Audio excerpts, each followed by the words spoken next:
Well, first, Tucker, let me say God bless Arkansas Yes. and Bryce Mitchell. He's got it right.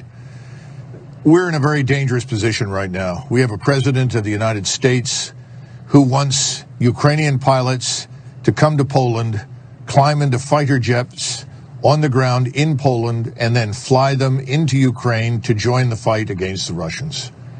He made a very good decision about the no-fly zone. He needs to reverse this decision immediately.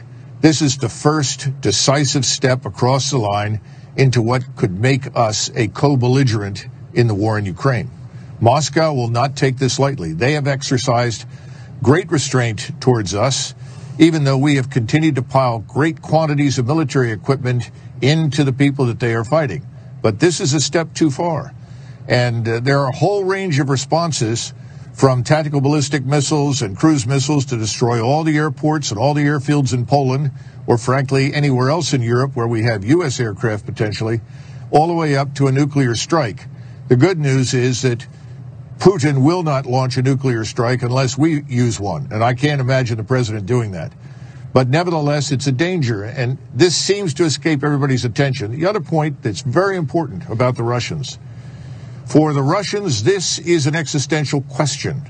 They will not allow Ukraine to join NATO or any other alliance that is aimed at Russia. They want a non-aligned, neutral Ukraine. That is the first condition, and it's one that we should accept. We should be de-escalating this, not escalating it. That's very important. As far as what the Ukrainians have to say, we should treat whatever we hear right now with a grain of salt. You cannot know with absolute precision, based upon my experience, what is happening on the battlefield unless you are there. And we'll know a lot when this is over. But right now, we should be very careful to assume that much of what we're hearing from both sides may not be accurate. Can you just sum up, to the extent you understand it, what the mission here is? I mean, I think many people would be willing to take some measure of risk on behalf of this country if they understood what the plan was. The plan seems to be to prolong the fighting in Ukraine to what end? Exactly. I mean, I honestly don't understand it. Do you? Well, it's a damn good question, and it's one that's worth answering. I do think the plan is to prolong the fighting on the assumption that over time the Russians can be driven out of Ukraine.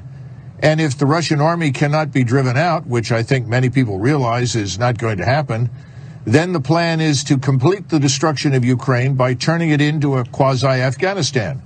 That also is not going to happen. These things won't happen because the Europeans will not go along. The Germans have already made it very clear that they're going to continue to buy energy and food from Russia. So will other European states. The sanctions, as you rightly point out, will do a lot of damage to us. They're not going to make much difference to Russia. China will stand with Russia. It knows it has to. Russia has an abundance of food and energy. China will take it all. Russia will not suffer as a result of our sanctions. In fact, it may break down the financial system that we have set up to punish everyone in the world we don't like.